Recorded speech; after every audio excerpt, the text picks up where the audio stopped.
Selamat pagi anak-anak. Assalamualaikum warahmatullahi wabarakatuh. Hari ini kita akan membahas materi tentang sistem gerak pada manusia. Sebelum kita melanjutkan pembelajaran, marilah bersama-sama kita berdoa menurut agama dan kepercayaan kita masing-masing. Berdoa, mulai. Berdoa, selesai. Bismillahirrahmanirrahim. Hari ini kita akan memulai pembelajaran kita.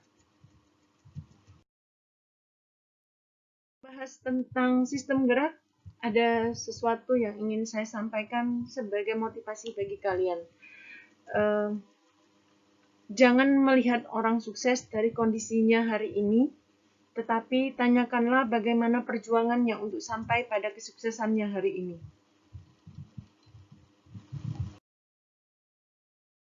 Gerak pada manusia adalah suatu sistem gerak pada makhluk hidup atau manusia yang terdiri dari rangka atau tulang sebagai alat gerak pasif dan otot sebagai alat gerak aktif. Di samping itu ada pula sendi yang merupakan tempat terhubungnya dua tulang atau lebih, sehingga hubungan antara tulang-tulang dapat digerakkan.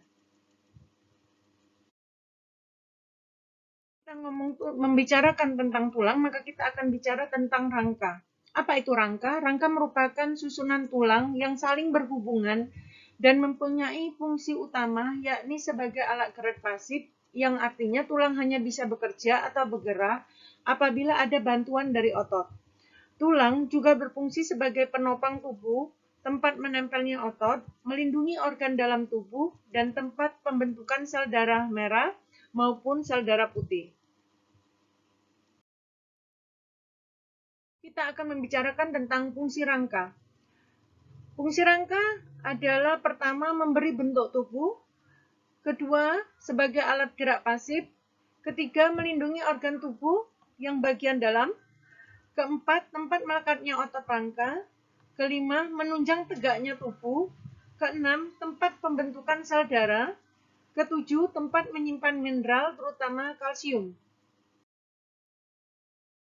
Atau tulang pada manusia dibagi menjadi dua kelompok, yaitu kelompok rangka aksial dan kelompok rangka apendikular.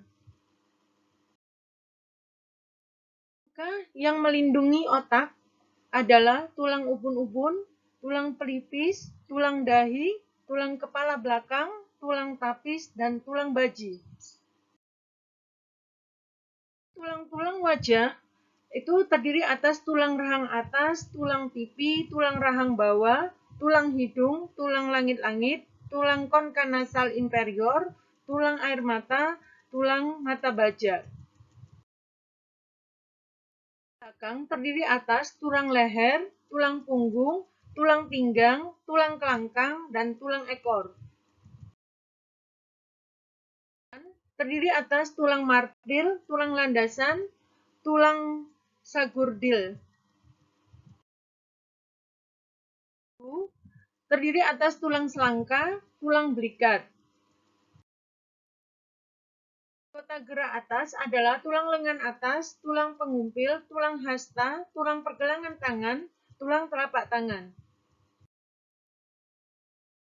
Tulang anggota gerak bawah, tulang paha, tulang kering, tulang betis, tulang tempurung lutut, tulang pergelangan kaki, dan tulang telapak kaki. Kita lihat gambar tulang tengkorak. Mulai ada di depan itu adalah tulang dahi, kemudian ada tulang hidung, ada tulang rahang atas, kemudian tulang rahang bawah, ada tulang pipi, kemudian tulang baji, kemudian tulang pelipis, terus tulang kepala belakang, dan di atas ini adalah tulang ubun-ubun.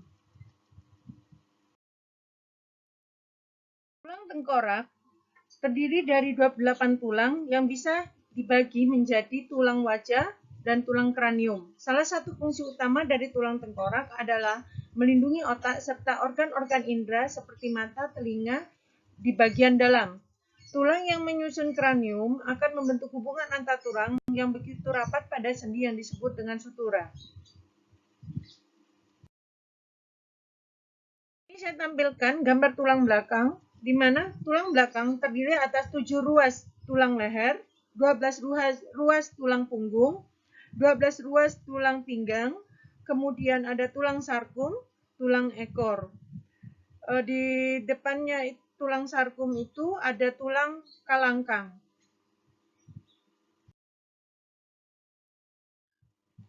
Tulang belakang adalah ruas-ruas tulang belakang yang juga disebut dengan vertebrata, tersusun atas 33 tulang yang tidak beraturan yang terpisah-pisah.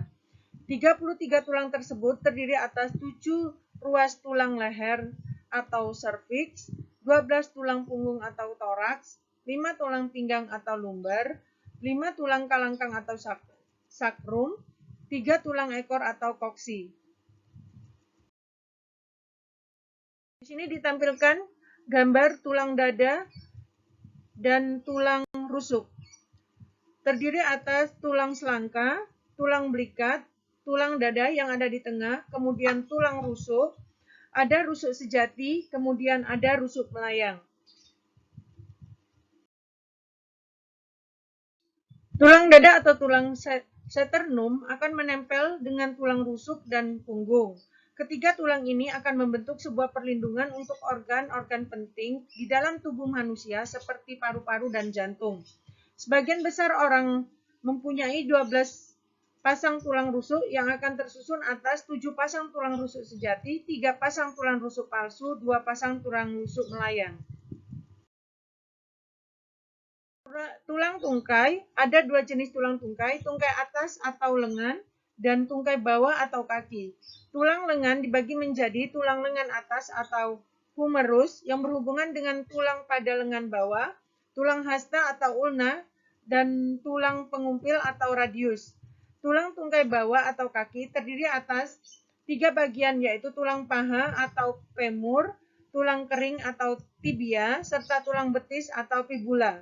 Tibia memiliki fungsi untuk menggoyangkan berat tubuh, bukan menggoyangkan tapi menyokong berat tubuh, serta fibula mengatur pergerakan pergelangan kaki. Gelang bahu serta gelang panggul. Gelang bahu terletak di pangkal humerus, terdiri dari tulang selangka, clavicula, serta 2 tulang belikat, scapula, sedangkan tulang panggul, pelvis, terdiri atas 5 tulang yaitu pubis, ilium, sacrum, ischium, serta koksi. Merupakan perhubungan antar tulang sehingga tulang dapat digerakkan. Hubungan 2 tulang disebut persendian artikulasi. Sendi ada di manusia maupun di hewan. Sendi terdiri atas, pertama, kapsula sendi adalah lapisan berserabut yang melapisi sendi. Di bagian dalam terdapat rongga. Ligamen atau ligamentum adalah jaringan berbentuk pita yang tersusun dari serabut-serabut liat yang mengikat tulang satu dengan tulang yang lain pada sendi. Tulang rawan, hialin, atau cartilago hialin adalah jaringan tulang rawan yang menutupi kedua ujung tulang berguna untuk menjaga dari benturan. Keempat, cairan sinovial adalah cairan pelumas pada kapsula sendi. Macam persendian. Sinortosis adalah persendian yang tidak diperbolehkan bergerak, dapat dibedakan menjadi 2. Sinortosis sinfibrosis, sinortosis yang tulangnya dihubungkan jaringan ikat fibrosa, contoh persendian tulang tengkorak. Kemudian sinortosis sinkondrosis, sinortosis yang dihubungkan oleh tulang rawan, contohnya hubungan antar segmen pada tulang belakang. Selanjutnya, ampiortosis, persendian yang dihubungkan oleh jaringan tulang rawan sehingga memungkinkan terjadinya sedikit gerakan. Pertama, sindesmosis, tulang dihubungkan oleh jaringan ikat serabut dan ligamen, contohnya persendian antara fibula dan tibia. Simfisis, tulang dihubungkan oleh jaringan tulang rawan yang berbentuk seperti cakram, contohnya hubungan antara ruas-ruas tulang belakang. Menurut jangkauan gerak, persendian dibagi menjadi 3 macam, yaitu pertama, persendian fibrosa, yaitu persendian yang tidak dapat digerakkan di mana letak tulang-tulangnya sangat berdekatan dan hanya dipisahkan oleh selapis jaringan ikat fibrosa, contohnya sutura di antara tulang-tulang tengkorak. 2. Persendian cartilaginous, Lagonesa, yaitu persendian yang gerakannya terbatas, di mana tulang-tulang dihubungkan oleh tulang rawan hialin, contohnya tulang iga. 3. Persendian sinovial, yaitu persendian yang gerakannya bebas, merupakan bagian terbesar dari persendian pada tubuh manusia dewasa, contohnya sendi bahu dan sendi panggul, sikut dan lutut, sendi pada tulang-tulang jari tangan dan kaki, pergelangan tangan dan kaki. Kan kemungkinan terjadinya gerak, persendian dikelompokkan lagi menjadi pertama sendi peluru, yaitu sendi yang memungkinkan pergerakan ke segala arah, contohnya hubungan tulang lengan atas dengan tulang belikat dan tulang paha dengan gelang panggul. Sendi pelana, sendi yang memungkinkan beberapa gerakan rotasi namun tidak ke segala arah, contohnya hubungan tulang telapak tangan dan jari tangan. Ketiga, sendi putar, sendi yang memungkinkan gerakan berputar rotasi, contohnya hubungan tulang tengkorak dengan tulang belakang. 1. Atlas. Sendi luncur, sendi yang memungkinkan gerak rotasi pada satu bidang datar, contohnya tulang pergelangan kaki. Sendi engsel, sendi yang memungkinkan gerakan satu arah, contohnya sendi antar tulang lengan atas dan tulang hasta.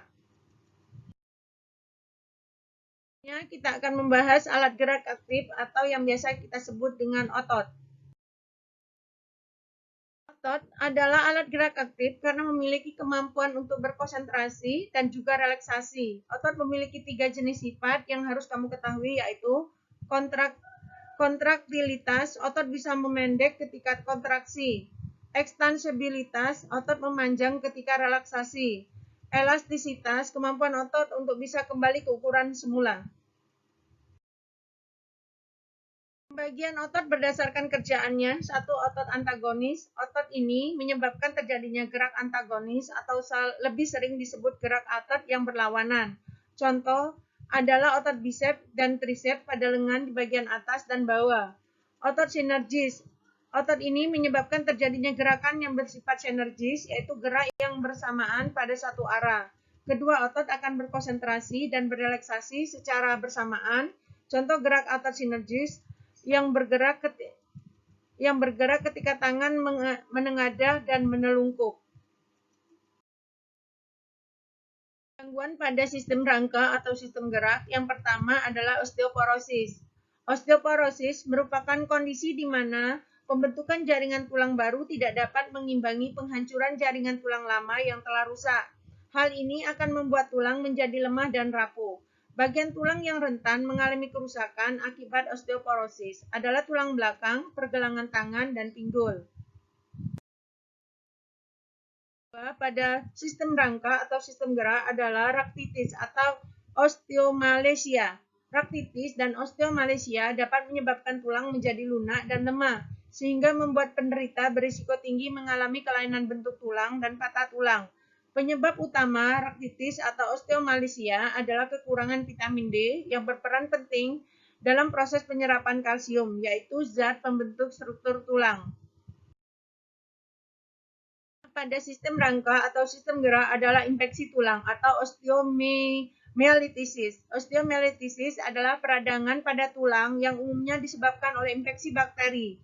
Kelainan tulang ini sering terjadi pada orang yang mengalami cedera atau patah tulang terbuka, memiliki daya tahan tubuh yang lemah, atau menggunakan alat bantu prostetik pada tulang atau sendinya. Sistem gerak yang berikutnya adalah tumor tulang. Ketika sel-sel di tulang tumbuh tidak terkendali, dapat terbentuk suatu gumpalan jaringan yang disebut dengan tumor. Tumor pada tulang biasanya bersifat jinak, namun tetap bisa membuat jaringan tulang yang sehat di sekitarnya menjadi rusak dan lemah. Hal ini kemudian menyebabkan tulang rapuh dan mudah patah.